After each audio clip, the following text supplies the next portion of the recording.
Hello everyone and welcome back to another video from Wake&Tech.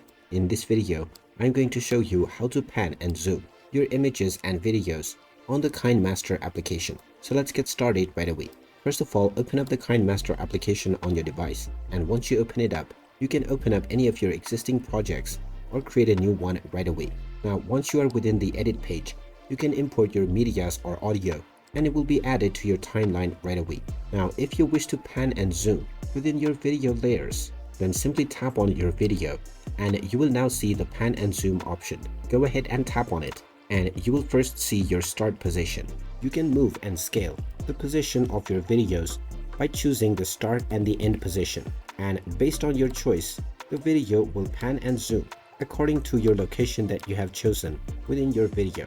After defining both your starting and ending position, you can go back and preview your video, and now you will notice that your pan and zoom has been applied to your video right away. You can do this with as many number of videos and images that you wish within your edit. And there you have it. That is how easy it is to pan and zoom within your videos and images on the KineMaster video editing app. If you find this video helpful, make sure you hit that like button and subscribe to our channel if you haven't done so already.